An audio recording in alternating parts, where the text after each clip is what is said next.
Hi everyone, just a short how-to session on the Atlas of Living Australia. So you need of course to have an account and log into it. It's a fantastic resource and I'll just provide a quick example on how to get the most out of it. So what you first need to do is just go to search and analyze and search for your species. So for the purposes of this, I'll just use koala, because that's quite an iconic species. And some of you are doing it, some of you aren't, doesn't matter. You just change it around with change the search. So what do we get to start with? Well, over here on the right, you've got some interesting information. You've got its vulnerability status, and it's vulnerable in Queensland, so you can find out about what that means a bit more. And you've got its taxonomic rank. Well, I'll come back to this section. So we just go and look at this, and here are some listings from studies, and this is the main one we want to go with. Okay, it's got 90,000 occurrences, 95,000. So let's open this up. Well, straight away we can see a distribution map, which is just awesome. That worries me over here. I think it's at I don't know. We can check that out later. But what you can do is just with your inbuilt technologies in your computer, take a screenshot of that, and you get a fantastic distribution map of koalas. Importantly, up here too, if we go to classification, you get the taxonomic information that you require, okay? And this is quite interesting. With koalas, not many people realise this, that there are actually 3 subspecies of koalas. So you don't have to focus on that. You can just focus on koalas generally if that's what you're doing. And that goes for most species. If there are subspecies, you can, if you want, specialise in a particular subspecies, but often you're better off just going with the species group. So if we come back to here now, so I've just gone back, and if I have a look at the site page, this is really interesting because this takes you to connections between citizen science projects and the Atlas of Living Australia. So this is this connection I was talking about. We wanted you in citizen science project, or be aware of a citizen science project, because most citizen science projects feed into the ALA database. So if you open up these links, you get some interesting insights into what's happened with some different projects that have involved koalas. So there's interesting information in all of these. Here's Dave Maynard, an environmental consultant for the Atlas of Living Australia. And there's some nice, a nice thing from David. And this is really important, I think. I mean, this is just a random one, but the first step in any environmental impact study is a desktop assessment. And that's essentially what we're doing. So it's an important part of research, desktop research. Okay, so that's pretty interesting. There are some nice leads in here that you can follow. So you get a, we'll just have a look at another one. Here's one from a few ago, the Great Koala Count, okay? And links. So you may have, if you're doing koalas, you may be associated with the koala account, and that can feature in your methodology. So that's the most obvious way to use ALA, to get some background information. And if I click in here, again, just clicking on the species, you'll also see that there's a number of photos that have been supplied, and they come with the necessary credits for you to use in your assignment. So you've seen through my PowerPoints how you can use that. So don't be afraid to use photos in your reports. Okay, now I've got that. That's pretty cool. So I know that ALA has been quite busy in this area. So if I just slip across here to Google Scholar, and remember I've set up my Google Scholar I've set up my library. Let me see. Have I? Yes, I've set up my library to include, just need to find it. Oops, no, sorry, I'm in my partner's profile for, that was embarrassing. Okay. Anyway, look, I won't get into that. I've put up a previous thing about how to set up your profile. So if we just go back to my main search. So all I've done in my main search is write koala, Atlas of Living Australia. So what I'm searching for is articles that have drawn from Atlas of Living Australia. Bingo.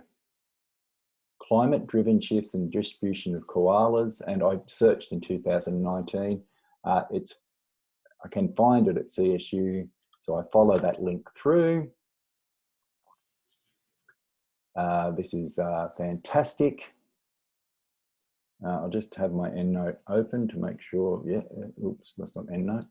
I'll just have my EndNote open. Yes, it's open on my library, so that's good.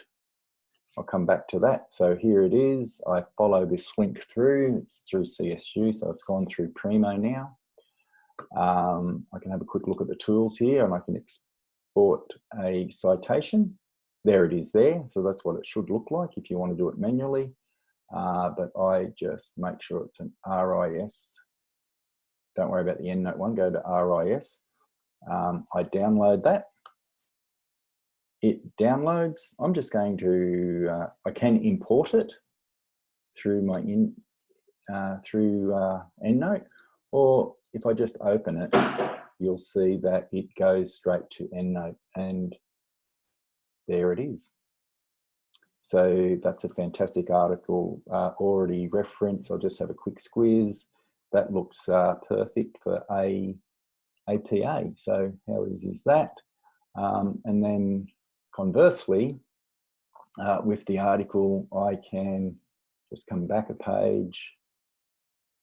If I can download this PDF, and I've gone through, because my Google Scholar library is connected with CSU, I've gone through CSU. So I just download this now.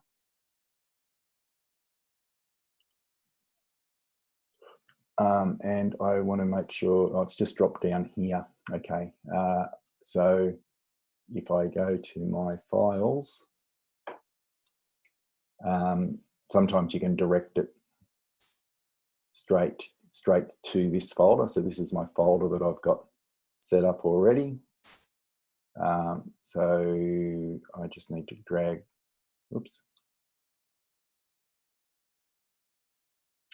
Where did I go? Documents. I need to get my file in there. So it is into my download folder. If I just go through here and find my, oops, I won't find it there. This is a bit convoluted, sorry. But my end goal is to simply get this folder that I've just downloaded into here. Look, there's some other videos I've made to do it, but my point is this, how it's dead easy, okay? There's that reference, there's that article. You can attach your PDF to this if you wish, but I think that's just quite phenomenal. So just to recap, I went into ALA, yeah, been into ALA, I just went to search and analysis, species analysis. For this example, I used koala. I've got some information from here. I get photos, I get great stuff. I get my classification, so that's really good to have. If I go back a page, back into here, I've got all these images that are credited that I can use. Go back again. I go to the site page, and I find a whole range of different articles here that may be helpful, information that may be helpful, and you can reference stuff to the ALA. Then I've gone in and to my search, my Google search, and written koalas atlas of living Australia, and look at all these articles that I've found that refer to the value of long-term citizen science data for. That's got to be relevant to this if you're doing koalas. Don't think I haven't picked necessarily just picked an easy example. If we go back, I just used an iconic one. But if we go into green turtles, maybe do a similar thing, we get a breakdown of turtles and their distribution. Yep. We can find their classification. There's something on, these are older records about turtles. It's not that useful. We do get the classification though, which is very important to have. You're doing a synopsis on focusing on a species. And if we go back into here, go back a couple of pages now, just takes a little while. Okay, site page, and there are some interesting articles to follow through with there. And of course, on the distribution page, you could take a photo of that map and look at all these fantastic credited photos for you to use. Going to Google Scholar, I'll just get that search, but I'll take that out and put in green turtle. Okay, and what do we find? I'll just make it relevant, so 2016 maybe. Yes, that's what I meant. 2019 even.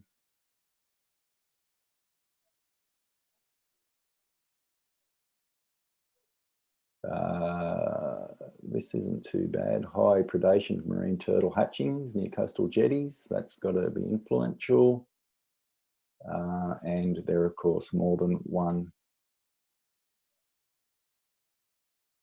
page. So the influence of casuarina trees, that could be important. Frog ID, that's a different one because it's searching for ALA as well. So you get what I mean. You've got to do a little bit of digging around yourself, but it's relatively easy, and ALA is a good place to start, and there is a clear connection between your citizen science project and your KLA. I'll do another one on getting a little bit extra out of ALA shortly. Hope this was helpful.